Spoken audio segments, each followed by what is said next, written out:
Hello, and you're very welcome to my channel. Thank you for tuning in. Hope you're all doing well. Don't forget to, if you get 2 seconds, please click that subscribe button on the bottom right-hand side. Now, the topic for today is voice acting agents, agents that get you work for voice actors. And I see a lot of comments, asking, I've just started off. Can you recommend a good agent to get me some work? I'm looking at these questions and I'm thinking, do you really need an agent when you're a beginner or starting off as a voice artist or a voiceover or a voice actor? And the answer is no. No, you don't. No, you do not. And you might ask why. First of all, the agents charge between 10 to 20% of what you make on a job. And secondly, they also, they charge a fee. So someone might be charging you a fee, hiring them on a monthly basis or whatever. So back to the question, why not, you ask? Here's why. Number one, and most importantly, because you're not ready. You're just not ready. If you're starting off, you're not ready for work that's provided by an agent. And secondly, because the agent might find you the work, but this will kill your confidence and everything with it if you'll offer the job, but you don't have the skills to complete the job or to get it done.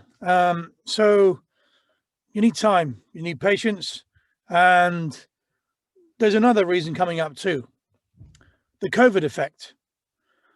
Now, the days of going to a paid recording studio have been halted and stopped due to COVID restrictions.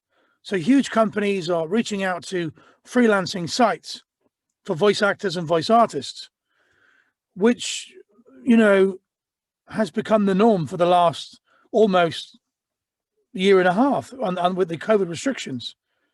And then the question is, once things go back to normal, hopefully it's sooner rather than later, will these big companies go back to paying middlemen agents? I sincerely doubt it. I think, why would they? Because, they can go straight to the freelance site. They have their choice of voice actors, not what an agent finds them. They don't have to pay any agent fees. So, I think that that's the way the future's going. Now, I've seen this amazing graph, and I want you to have a look at this. It's really important. So bear with me for a second. Okay, here we are. This is a great way of basically, it's a step ladder to success. And as you can see, it starts off here at -1. Someone said I had a good voice. So you get the kind of idea. Research. So you have a look in what's involved. What do I need?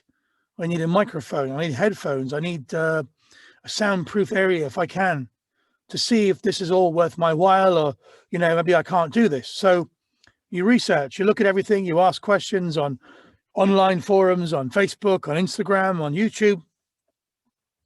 There's lots of tutorials, which I try and do myself. But you put the research in. Then you start training, you start practicing. You start working around and finding out, first of all, also what recording platform you need. Is it Reaper? Is it Adobe? Is it Audacity? Then you're having a look at the settings which suit your voice.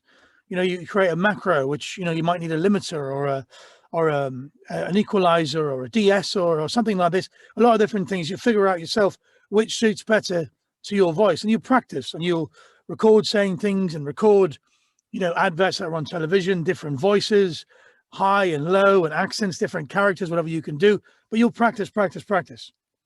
Then we move on to the home studio. You'll find yourself basically a space that you within your budget, whatever you can afford or the best you can do. I started off in the attic with pallets and foam from an old sofa. So that's how I started off. And, because I didn't want to commit to, spending money I didn't have on professional booth, and I didn't know how far I was going to go. So that's your next step. Then after you've done that, you've done a bit of practicing, you've got a good recording space, demo time. You've got to create a demo.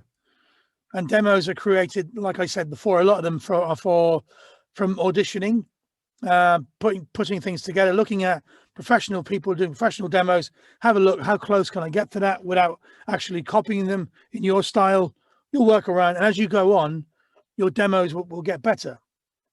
Now, the freelance sites, pay to play or not, I would say advise you 100% when you're starting off, do not. Why? Okay, voices.com is a good site, but there's so many people on there and no one finds you for work. You have to audition. And speaking to some voice actors, they tell me they might audition 40 times a day and they might get one job a week. Some are more successful on there, but there's so many free sites that you can go on that they take 20%. Now voices.com also take 20% and they charge $500 a year for membership.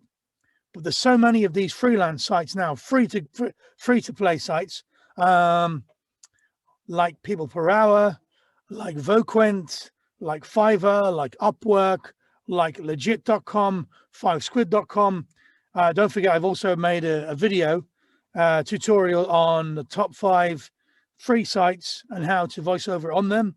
That's in my on my playlist under tutorials on this YouTube channel. So check that out if you're new and you're looking for sites to get in. Next, marketing and branding. Really important and free. Absolutely free. I spoke about this in a recent video, but basically you can market yourself and brand yourself for free on Facebook. Create a Facebook page and call it Tommy G, if that's your name, Tommy G voice actor on your Facebook page. Ask people from Facebook to like the page and build up, and then do the same with Instagram, Tommy G voice actor. Twitter, do the same thing. And then we've got, of course, a new one is TikTok. Really good, lots of voice acting work there, but get it on there. And then once you have your name branded, that's your name on all of these different platforms, which are all free, you post content, and the content you post it on every single platform, and you'll be surprised how much work you'll get from there. And you might think, what? No. People will message you on Instagram saying, hi, can you do this voiceover? On Facebook, I seen this demo you posted. I seen that you can voice as a wizard. Can you do this? YouTube. It's really important also to have a YouTube channel, and it's quite easy to just post your audio demo on there, audio file, and use a thumbnail, describing what you do. It might be e-learning, it might be audio books, whatever, and high quality picture of yourself if possible. And you'd be surprised how basically how much work you'll get from there. Then the next step is to build a resume, and that's quite easily done after you've had some work. Like, for example, you might have done some work for a video game or a commercial. Keep the details, create the CV yourself. Then comes the elephant in the room, agency representation. I think at this stage, you won't need an agent. You won't need to pay an agent big money. You won't need to have an agent take 20% of everything you make. You might go that route. You might be, looking for some crazy higher clients. But I think the way the market is going, and after COVID, I think that's basically you won't need one, and you can just market yourself. And of course, the next step is to give back, put out some content, help people, tell them, that. Because basically you've learned from YouTube, you've learned from Facebook, you've learned from online platforms. Give back some information there. It feels good to give something back. And 10, be rich and famous. I don't know if we'll ever actually really get there as a voice actor, but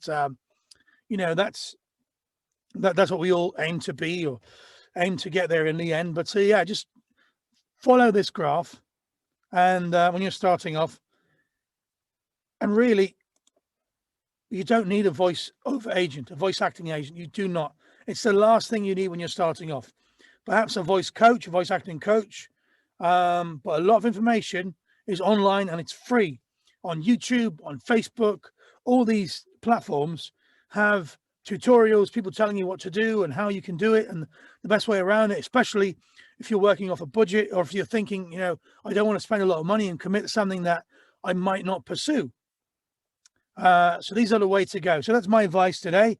And basically, to answer your question on do you need a voiceover agent? Maybe later on in your career, but starting off, definitely not. I hope this helps you out. As always, if you have any questions, put them in the comment section. I'll do my absolute best to answer them. And I wish you all the best of luck.